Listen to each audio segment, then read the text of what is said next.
하나님의 말씀을 봉독해 드리겠습니다. 에베소서 3장 1절에서 13절까지 말씀입니다. 에베소서 3장 1절에서 13절까지입니다.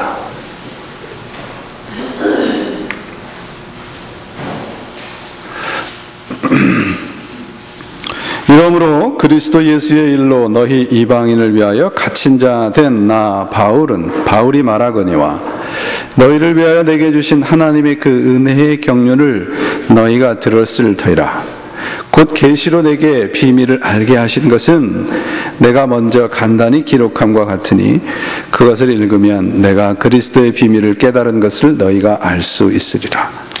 이제 그의 거룩한 사도들과 선지자들에게 성령으로 나타내신 것 같이 다른 세대에서는 사람의 아들들에게 알리지 아니하셨으니 이는 이방인들이 복음으로 말미암아 그리스도 예수 안에서 함께 상속자가 되고 함께 지체가 되고 함께 약속에 참여하는 자가 됨이라. 이 복음을 위하여 그의 능력이 역사하시는 대로 내게 주신 하나님의 은혜의 선물을 따라 내가 일꾼이 되었노라. 모든 성도 중에 지극히 작은 자보다 더 작은 나에게 이 은혜를 주신 것은 측량할 수 없는 그리스도의 풍성함을 이방인에게 전하게 하시고 영원부터 만물을 창조하신 하나님 속에 감추어졌던 비밀의 경륜이 어떠한 것을 드러내게 하려 하심이라. 이는 이제 교회로 말미암아 하늘에 있는 통치자들과 권세들에게 하나님의 각종 지혜를 알게 하려 하심이니 곧 영원부터 우리 주 그리스도 예수 안에서 예정하신 뜻대로 하신 것이라. 우리가 그 안에서 그를 믿음으로 말미암아 담대함과 확신을 가지고 하나님께 나아감을 얻었느니라. 그러므로 너희에게 구하노니 너희를 위한 나의 여러 환난에 대하여 낙심하지 말라. 이는 너희의 영광이니라. 하나님의 말씀입니다.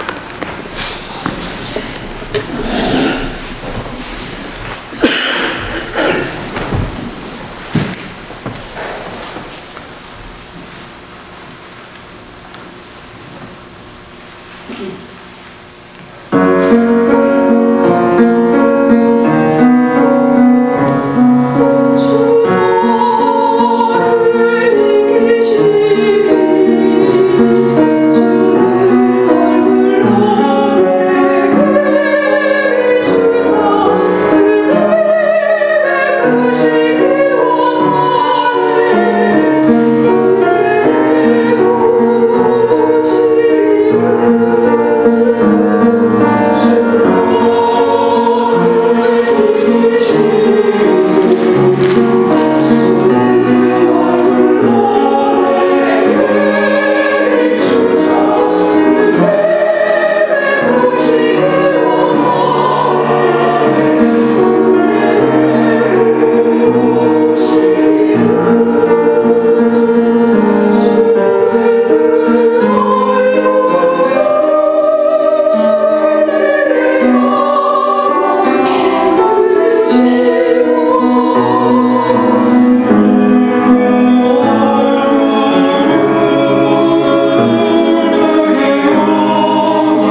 찬양 감사합니다.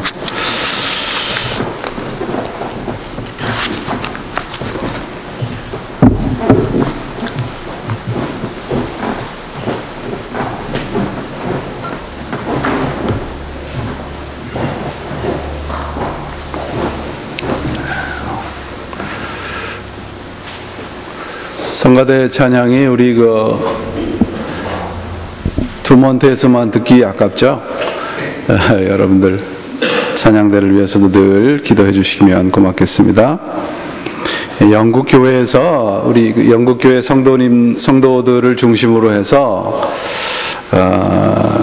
그들의 신앙 상태, 종교 의식에 대한 설문조사를 한 적이 있답니다. 그런데 이제 그 질문들 중에 여러분들은 어떠한 교회를 원하십니까? 라는 질문이 있었다 그래요. 여러분들은 어떤 교회를 원하십니까? 그렇게 질문을 했더니 많은 사람들이 대답을 한 그 대답이 뭐냐 하면 빨간 벽돌 교회요. 그렇게 대답을 했다 그래요. 우리 이민교회의 성도님들에게 여러분들은 어떤 교회를 원하십니까? 그러고 물는다면 여러분들은 어떻게 대답을 하시겠습니까? 자책 건물이 있는 교회요, 주차장이 넓은 교회요, 교육시설이 좋은 교회, 아니면 교회 종탑이 아주 높이 뾰족하고 하얀 교회, 여러 가지 대답을 할 수 있겠죠. 그런데 빨간 벽돌 교회를 원한다고 하는 분들이나 자책교회 건물을 가진 교회를 원한다고 하는 분들이나 똑같은 답을 한 것입니다. 그것은 교회를 건물이라고 생각을 한 거죠. 성경은 교회가 우리 자신이라고 얘기를 합니다. 성전이 바로 우리 자신이다. 하나님과 함께 동거하고 하나님으로 인해서 지어져 간다. 그렇게 성경이 말씀을 하고 있습니다. 어떤 분들이 한국과 미국에 대한 걸 비유로 말씀한 재미있는 비유, 여러분들 잘 아시겠죠? 한국은 재미있는 지옥이고 미국은 재미없는 천국이래요. 그 이야기를 제가 곰곰이 들으면서 무슨 생각을 했냐면, 재미있으면 지옥이라도 갈라나? 아니면 재미가 없으면 천국도 가지 않을라나? 그런 생각을 하게 됐습니다. 여러분, 우리가 하나님의 말씀을 가지고 신앙생활을 하는데 하나님의 말씀을 그저 대충 이해하시고 대충 믿게 되면 재미있으면 지옥이라도 가겠습니다 라는 말을 믿는 것과 같게 됩니다. 교회에 대한 이해도 마찬가지예요. 성경적인, 지난 주일날도 말씀드렸지만 성경적인 올바른 이해가 필요합니다. 그래서 에베소서는 교회에 대한 중요한 가르침을 가르치고 있고 참된 신자의 신앙인의 모습을 그 내용으로 하고 있습니다. 1장과 2장이 이제 끝났는데요. 그 말씀을 짧게 정리를 하면 1장에서는 우리가 왜 그리스도를 믿어야 하느냐라는 거예요.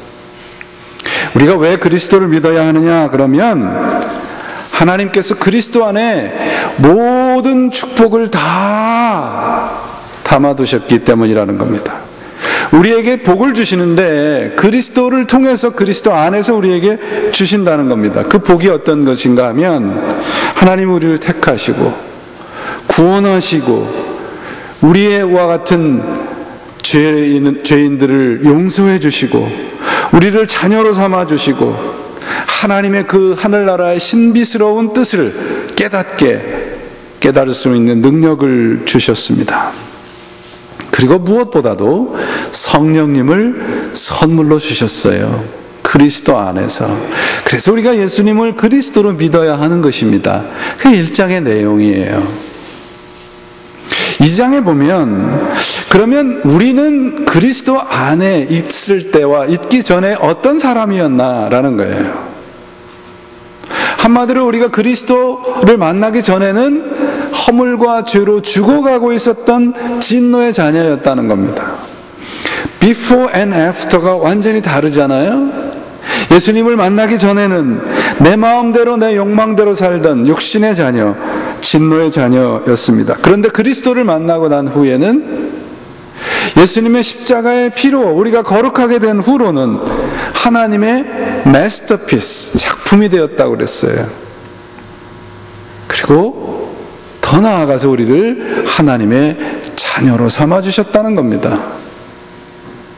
그게 1장과 2장에서의 내용입니다.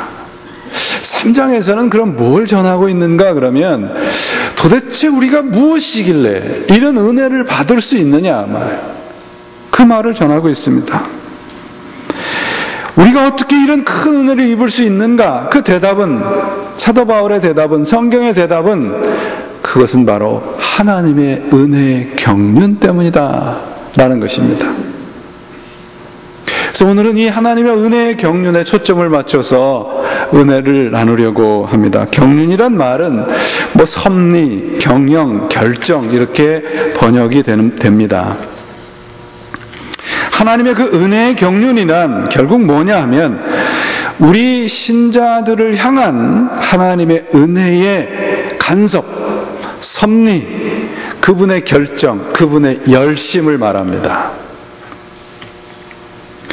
3장은 사도 바울의 간증과 기도가 그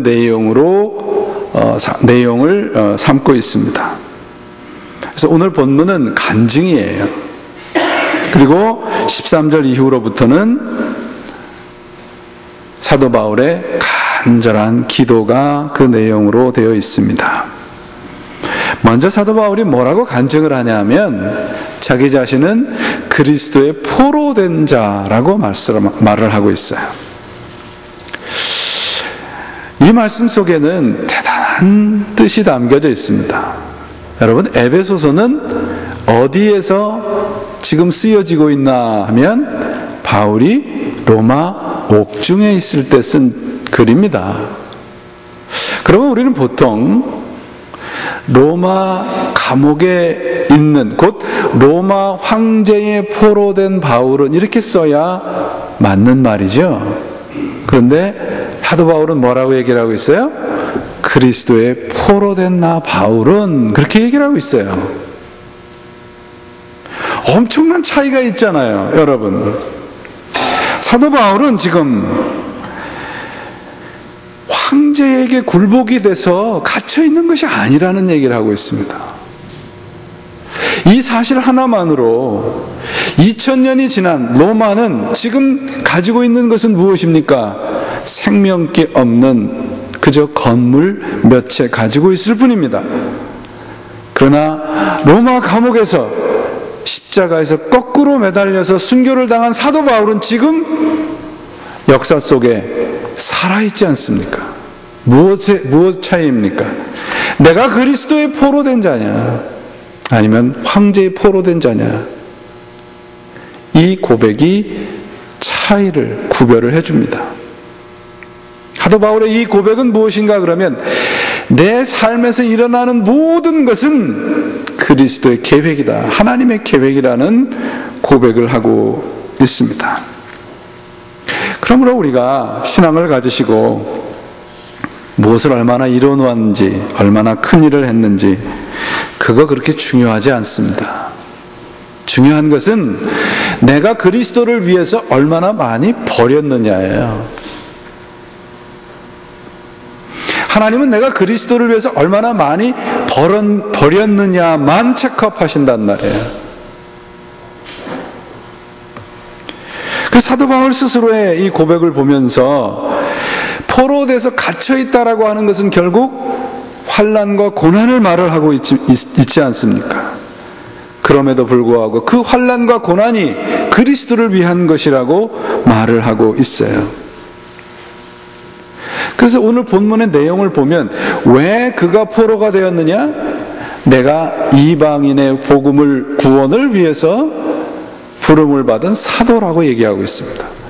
그 당시로는 이 말은 참으로 허무맹랑한 말입니다. 왜냐하면 이방인들은 구원의 대상이 아니었어요. 그래서 이 에베소 교회 안에서는 이방인으로서 그리스도인이 된 사람들과 유대인으로서 그리스도인이 된 사람들이 서로 치열하게 싸움을 하고 있었습니다. 유대인의 입장에서 보면 이방인들은 구원의 대상이 아니었기 때문에 그래요. 그런데 고난과 어려움 속에서 사도 바울은 바로 내가 저들을 위한 사도였다. 그리고 그 일을 위해서 내가 부름을 받았다고 말씀을 하고 있습니다. 골로새서에 보면 1장 12절에 자신이 포로된 사실을 이렇게 얘기를 해요. 형제들아, 내가 당한 일이 도리어 복음의 진보가 된 줄을 너희가 알기를 원하노라. 이러므로 나의 매임이 그리스도에서 온 시위대 안과 기타 모든 사람에게 나타났으니. 자, 여러분들 지금 사도 바울이 죄인이 돼서 로마 감옥으로 끌려가는 장면을 한번 그려보세요. 그 당시는 죄인 한 사람이 있으면 그 죄인을 호송하기 위해서 두 사람의 그 죄인을 호송하는 그런 군인이 꼭 옆에 붙어 있었습니다. 양쪽에. 그러니까 한 사람에 두 사람의 군인이 있었던 거예요. 그래서 이 두 사람 그 양쪽 죄인의 팔에 그 수갑을 채워서 그 옆에 있는 군인들과 함께 수갑을 함께 채우는 겁니다. 그러니까 24시간 같이 있는 거예요. 사도 바울이 어떤 사람입니까? 24시간 갇혀있는 그 로마 군인들에게 뭘 했겠어요? 어제 밥 뭐 먹었느냐? 그런 거 물어봤겠어요? 뭐 했겠어요? 그리스도를 전했어요. 그리스도를 전했단 말이에요. 그러니까 사도 바울이 뭐라고 얘기를 하는 거예요? 내가 지금 갇혀있는 것이 그리스도를 전하는 절대절명의 좋은 기회다라고 얘기를 하는 거예요. 얼마나 차이가 있나 보세요. 역사학자들조차도 뭐라고 얘기를 했냐면, 바울이 이처럼 확실하고 안전한 여행을 일부러 만들려고 해도 만들 수 없었다. 누가 한 것이기 때문에요? 하나님이 한 것이기 때문에. 그가 이제 감옥에 이 수갑에 채여서 로마에 들어갔습니다. 로마의 사람들이 다 쳐다봤을 거 아닙니까? 저가 누구냐? 그 사람들이 뭐라고 얘기를 했겠어요? 저가 바로 그리스도를 전했던 바울이란 자다. 얼마나 확실한 복음 전파입니까? 바울이 그 얘기를 하고 있는 거예요. 골로새서에서. 내가 지금 갇혀있다고 생각하지 마라. 내가 갇혀있는 것을 염려하지 마라. 이 일을 위해서 하나님을 전해진다면 나는 죽을 때까지 감옥에 있을 수 있다. 이 얘기를 하고 있어요. 믿음이란 그러면 무엇입니까? 우리의 삶에 일어나는 모든 일들을 은혜로 믿음으로 받아들이는 거예요. 믿음을 가지시고, 그래서 제가 수요일 날도 한번 말씀을 드렸어요. 하나님을 여러분들 생각 안에 집어넣으면 하나님이 얼마만해져요? 여러분 생각만해져요. 내 생각과 내 능력을 하나님에게 맡겨버리면 내 생각과 내 능력이 얼마만해져요? 하나님만해져요. 여러분 어떤 걸 택하시겠어요? 미신적인 신앙이라고 하는 건 뭐냐 하면, 내 생각에다가 하나님을 자꾸 껴맞추니까 믿음을 가지고 흥정을 하려고 하는 거예요. 하나님, 내가 요만큼 믿어줬으니까 그만큼 보상을 주십시오. 큰 믿음이라고 이야기할 수 없는 겁니다. 바울은 교회를 위해서 지금 내가 갇힌 자가 된다면, 교회를 위한 일이라면 내가 그 일을 기꺼이 하겠다고 말을 하고 있습니다. 하나님의 말씀이 내가 필요하고 내가 원하는 것에만 일어나는 게 아니라 우리 삶의 모든 부분에서 일어나는 거예요. 충성이라고 하는, 여러분 한자를 파자를 해보세요. 몇 자로 되어 있습니까? 가운데 중자, 마음 심자, 말씀 원자, 이룰 성자예요. 그 말씀의 뜻은 무엇입니까? 우리의 입에다가 대못을 치고, 우리의 입과 마음에 대못을 치고 말씀을 이루어가는 게 충성이에요. 그게 믿음이에요.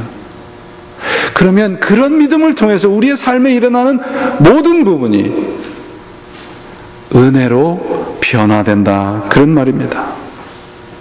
그것이 바울이 전하는 거예요.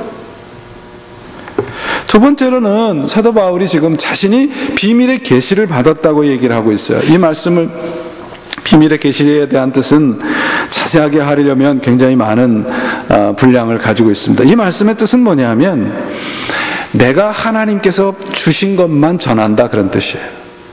내 생각, 내 어떤 계획, 이런 것은 다 제하여 버리고 하나님이 내게 쏟아부어 주시는 것만 전한다예요. 고린도전서에서 사도 바울이 뭐라고 얘기를 하냐면 자신은 하나님의 말씀을 전하는데 말과 지혜의 아름다운 것으로 하지 않는다고 그랬어요. 무엇으로 하고 있어요? 그는 자신의 약함으로 하나님을 전한다고 말씀을 하고 있습니다. 이게 교회가 전해야 될 그리스도의 모습이에요. 유명한 무신론자였던 니체가 왜 하나님을 믿지 않는 무신론자가 된지를 아십니까? 니체가 왜 무신론자가 됐냐면 그리스도를 보니까 너무 약한 거예요. 아니, 어떻게 저렇게 연약한 사람이 나를 구원할 수 있어? 십자가에서 저렇게 처참하게 죽은 사람이. 그래서 니체가 주장한 게 뭡니까? 슈퍼맨 아니에요. 초인. 그가 아니라 자기가 만들어 놓은 초인으로 자기 자신이 구원을 받으려고 했던 철학자잖아요. 여러분들 한번 생각을 해보세요. 우리가 따르는 그리스도가 어떤 분인가? 그러면 내가 믿는 믿음의 내용이 그분이 우리들에게 전하는 것이 되어야 되지 않겠습니까? 무엇이에요? 약함으로 그리스도를 전하는 거예요. 교회가 왜 타락을 하냐? 타락의 시점이, 출발점이 어디냐? 그러면 강함을 주장할 때요. 약함을 통해서 내 안에 약하기 때문에 하나님의 능력을 내 안에 받을 때 예수님께서 주신 것만 전할 수 있습니다. 바울은 바로 이 사실을 알았어요. 그리고 이방인의 사도로 자신은 그저 하나님의 말씀을 전하는 전달자로 살았던 것입니다. 자, 오늘 3장의 내용을 자세히 보면요, 여러분들이 성경을 조금 자세히 읽다 보면 3장이 없어도 2장에서 4장으로 바로 연결이 돼요. 3장의 내용은 엄밀히 말하면 그렇게 중요한 내용이 아닙니다. 그런데 왜 이 3장의 내용을 바울이 적고 있느냐? 지금 3장은 사도 바울의 이 가슴 밑바닥에서 솟아오르는 열정으로 전하는 간증이에요. 그래서 논리적이지 않아요. 자신이 정말 하고 싶었던 얘기를 누르다 할 수 없어서, 억누를 수 없어서 전하는 것입니다. 그 말씀이 뭐냐 하면 내가 이렇게 하나님의 말씀을 전하고 하나님의 말씀에 항복하는 것이 무엇 때문이지 않느냐? 하나님의 은혜의 경륜이라는 것입니다. 경륜이라는 말에서 이 헬라어에서 파생된 단어가 영어의 economy라는 단어예요. 그래서 영어 성경을 보시면 administration, dispensation이라고 번역을 한 영어 성경들이 있습니다. 바울은 지금 자신의 인생을 한마디로 하나님의 은혜의 경륜 안에 있다고 고백을 하고 있어요. 경륜이란 말을 조금 쉬운 말로 해석을 해보죠. 저는 그것을 하나님의 마스터 플랜이라고 해석을 합니다. 하나님께서 우리 인생의 큰 그림을 그려가시는 것이 은혜의 경륜이에요. 우리 인생에 대한 청사진입니다. 바울이 지금 이 글을 감옥에서 쓰고 있다고 말씀을 드렸어요. 내가 갇혀있는 것이 어떻게 복음의 진보에 도움이 돼요? 바울은 몸은 감옥에 있지만 감옥 너머를 바라보고 있는 것입니다. 갇혀있는 것이 어떻게 하나님의 일이 될 수 있어요? 그는 그 작은 피스를 통해서 인생의 큰 그림을 그리고 계시는 하나님을 보고 있는 것입니다. 능력 있는 신앙, 참 신앙이 뭔지 아세요? 하나님께서 하나님의 충만하심이 내게 가득할 때까지 그 일을 멈추지 않는다는 것을 믿는 거예요. 여러분, 우리의 인생을 하나님이 쥐고 계시다고 하는 것을 믿는다면 오늘 우리가 당하는 작은 조각의 어려움이 무슨 의미가 있겠느냐, 그런 말이에요. 다윗이 이렇게 고백을 해요. 시편 46편에서 하나님은 우리의 피난처시요 힘이시니 환난 중에 만날 큰 도움이시라. 그러므로 땅이 변하든지 산이 흔들려 바닷 가운데 빠지든지 바닷물이 흉흉하고 뛰놀든지 그것이 넘침으로 산이 요동할지라도 우리는 두려워 아니하리로다. 땅이 흔들리고 하늘이 흔들리는데 다윗이 흔들리지 않고 요동치 않는다는 거예요. 왜 이런 고백을 할 수 있을까요? 그가 놀라지 않을 수 있는 것은, 그가 의지하는 것은 땅도 아니고 하늘도 아니기 때문이에요. 그가 땅을 의지했다면 땅이 흔들리면 요동하겠죠. 그가 하늘을 의지했다면 하늘이 요동치면 요동치겠죠. 근데 그가 믿었던 것은 무엇입니까? 하나님이에요. 하나님이시기 때문에 그는 요동치 않을 수 있었던 것입니다. 여러분, 우리가 믿는 것이 무엇입니까? 여러분, 무엇을 믿으세요? 땅을 믿으세요? 하늘을 믿으세요? 하나님을 믿잖아요. 우리는 정말 일반적으로 우리에게 가지고 있는 것을 의지하고 살아가잖아요. 물질, 건강, 권세, 명예. 그런 것들 흔들리면 어떡하시겠어요? 그런 것들이 요동치면 어떡하시겠어요? 같이 요동치다 망하는 거죠. 우리 인생은 손목시계입니까? 모래시계입니까? 여러분들이 결정하세요. 예전에 이런 얘기를 했더니 어떤 분이 뒤집을 수 있는 모래시계입니다. 또 그런 얘기를 하더라고요. 밑으로 떨어지면 끝이에요. 시간이 많지 않습니다. 내가 무엇을 의지할 것인가? 다윗이 정말 담대하게 요동치 않을 수 있다고 고백하는 것은 하나님을 의지하기 때문입니다. 자신의 인생을 하나님의 은혜의 경륜 안에 있다고 고백하는 사람은 하나님의 우리를 향한 우리의 인생의 큰 그림을 그리고 계시는 하나님을 알고 믿는 사람이에요. 사도 바울의 유명한 고백이 있잖아요. 로마서에 하나님이 우리를 위하시면 이 세상의 그 어떤 것도 그리스도의 사랑에서 우리를 끊을 수 있는 것이 없다. 바울의 지금 형편은 감옥에 갇히고 결국은 순교하지만 그는 승리를 선포하고 있는 것입니다. 어떻게 이런 일이 가능할까요? 하나님은 지금까지, until now, 지금까지의 하나님이시기도 하지만 지금부터의 하나님이시기도 하잖아요. 지금까지 우리의 인생을 책임을 지셨던 하나님은 지금부터 영원까지 우리의 인생을 책임져 주실 분이십니다. 여러분 믿으세요? 그것이 우리가 믿는 하나님이십니다. 은혜의 경륜이란 그럼 무엇입니까?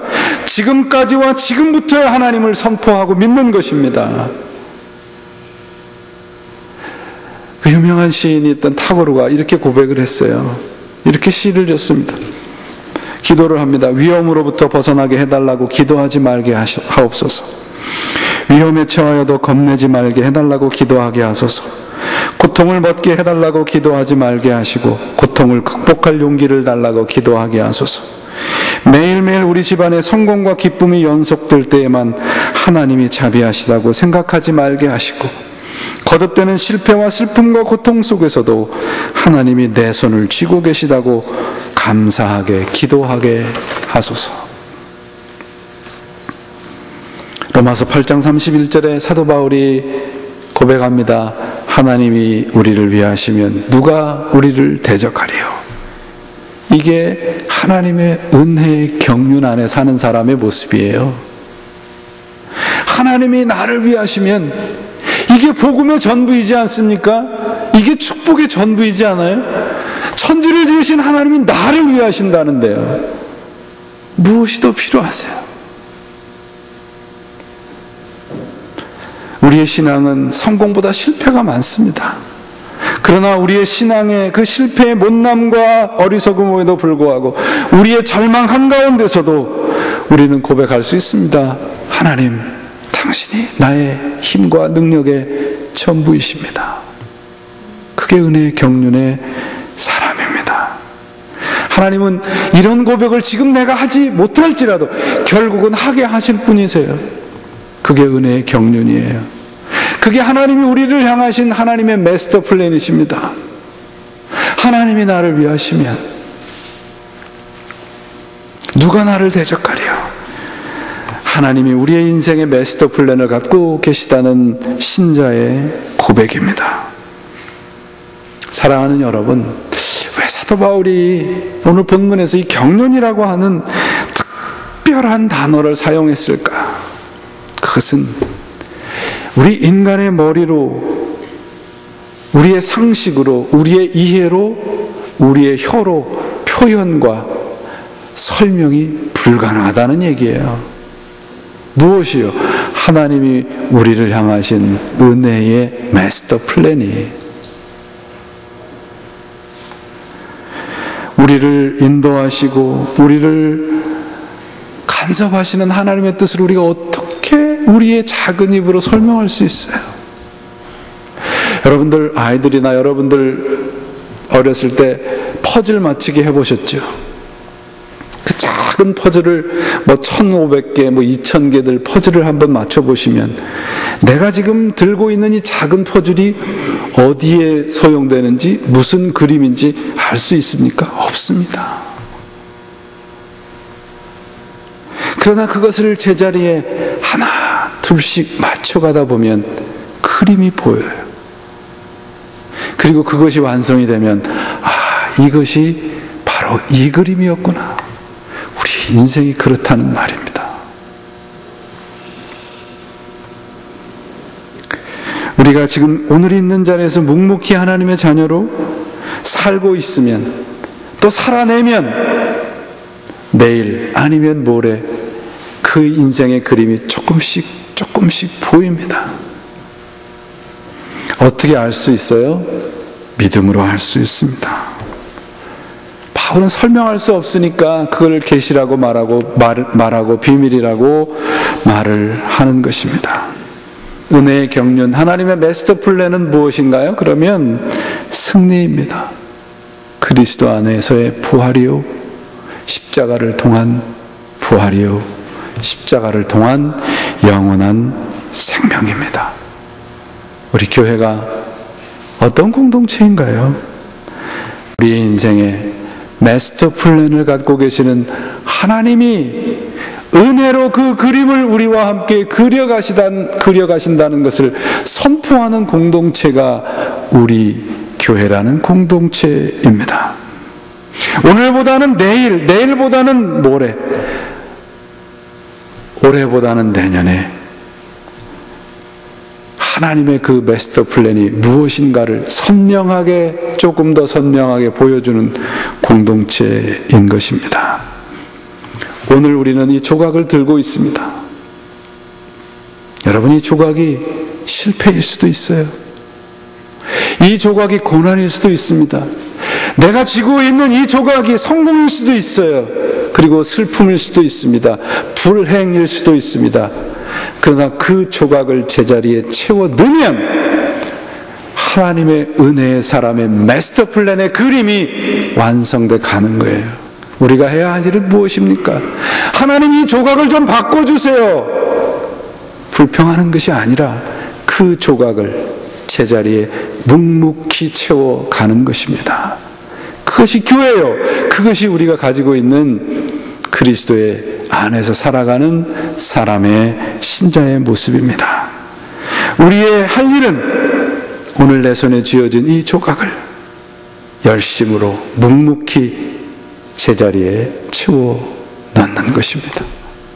그것이 은혜의 경륜의 사람의 모습입니다. 오늘 이따 우리 함께 찬양할 거지만 그 가사를 보시면 저는 이 찬양을 부를 때마다 은혜가 되고 눈물이 납니다. 나를 지으신 이가 하나님, 나를 부르신 이가 하나님, 나를 보내신 이도 하나님, 나의 나된 것은 다 하나님의 은혜라.